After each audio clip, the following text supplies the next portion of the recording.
Hi everyone, my name is Brady Robards. I'm an Associate Professor of Sociology at Monash University here in beautiful Naarm, Melbourne, Australia. I also have the privilege of being a member of the local organising committee for the International Sociological Association's 2023 World Congress of Sociology. Today I'm coming to you from the unceded lands of the Wurundjeri people of Kulin Nations, and I want to acknowledge their elders past and present.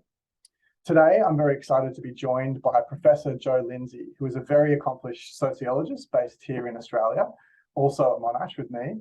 Jo is a past president of our National Sociological Association, TASA, and also one of the co-conveners of our local organising committee. Hi, Jo, welcome. Hi, thanks very much, Brady. Thanks, Jo. Let's get straight into it. I want to ask you, why should people come to this World Congress of Sociology next year? Well, a World Congress of Sociology is like the Olympics of sociology. It only happens once every 4 years. And if you are in this part of the world, it's probably a once in a career opportunity.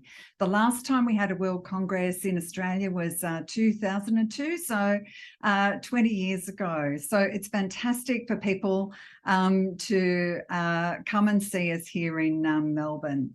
You get to meet sociologists from around the world. It's a fantastic networking opportunity and opportunity to share your work and receive feedback and to learn from some of the best sociologists in the world. Thanks, Jo. Yeah, my first World Congress was in Toronto a few years ago, and it was such a fantastic opportunity, you know, the intellectual aspect of it all, of course, but also the social and building those networks, I think, is such a valuable opportunity. So hopefully people can join us. Jo, tell us a bit more about Australian sociology. What makes Australian sociology distinct and worth people coming to Australia to learn more about? Yeah, well, I think that we are really open-minded and not insular. And we engage with international debates in sociology, sometimes leading them, sometimes following. And we really draw on and extend European, British and American traditions. And so if you wanted some examples about the debates that we're engaging with, you could have a look at the Journal of Sociology. And the latest special issue is a kind of example of the work that we do. That's on education and the production of inequalities, perspectives from the global south and north. And I think that that's a kind of indicator of the work that we like to do. There's a great lineup of topics coming with the Journal of Sociology around decolonializing truth, the digital welfare state, and work on temporality, order and disorder. So there'll be lots of opportunity for engaging with people here on probably work that's similar or a new inflection on the work that you might be already engaging in. I guess I could mention that health sociology is also really strong in Australia, and you might like to look at the journal Health Sociology Review to see the kinds of debates that Australian sociologists are working on in that domain. And shall I mention my kind of favourites? Yes, please do. Tell the world what, who. Well, I hope I don't get into trouble. And look, if you're not on this list, it doesn't mean that you're not loved. But it is always challenging to list the stars of sociology from Australia because there are many and they are diverse. But some of my particular favourites are Raymond Connell on gender and masculinity, Janine Baxter on inequality over the life course, Barbara Pinney on class distinction in Australia, and Stuart Lockie on social and environmental change. And of course, we've got excellent First Nations sociologists, including Maggie Walter, Bronwyn Carlson, and Yin Paredes. I really love their work. So there are amazing people to meet at the Congress, including that list, but I'm sure much broader.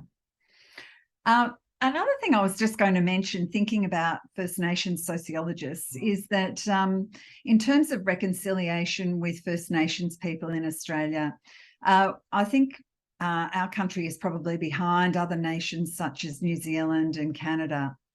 But hopefully by the time the Congress comes around, we'll have had a successful referendum on an Indigenous voice to Parliament. And as you said in the intro, the traditional Aboriginal name for Melbourne is Naarm, on the lands of the Kulin Nation. So we are really excited about welcoming you here. And we've been working on hosting this Congress in Melbourne for almost a decade. And so I'm so excited that it's nearly here. Melbourne has 6 universities with thriving sociology departments and programs. And so there's lots of people that you'll be able to meet from those, as well as from all over Australia. And so I guess I really look forward to welcoming you to Melbourne or Naarm next year. And Melbourne is a place that prides itself on art, culture, sport, good coffee, and sociology. And not necessarily in that order, but sometimes in that order. No, that's right. Well, let's put sociology first and sport last. But you know, that's how we roll. Or there's some great sports sociologists around as well. So why not combine them? Jo, thank you so much for your time. It's really great to hear from your perspective. And I know that you've been involved in, the work of getting the Congress to Melbourne for a long time. So thank you for your work and thanks for sharing your perspective. I'm also really excited about the Congress next year, and hopefully we'll have some more videos in the next few weeks to introduce you to some Australian sociologists and to hear a bit more about what we've got planned and why you should come and join us next year. Any final thoughts, Jo, before we end off? Oh, get your abstract in. That's the main thought. They're due at the end of September. So I think it's a wonderful opportunity to come and engage with the rest of the world from here, or there are going to be hybrid options. So we can provide info on that down the track. But I'd love to see you here. Absolutely, me too. So get those abstracts in. We can't wait to hear about your work and meet you, and yeah, see you in Melbourne next year.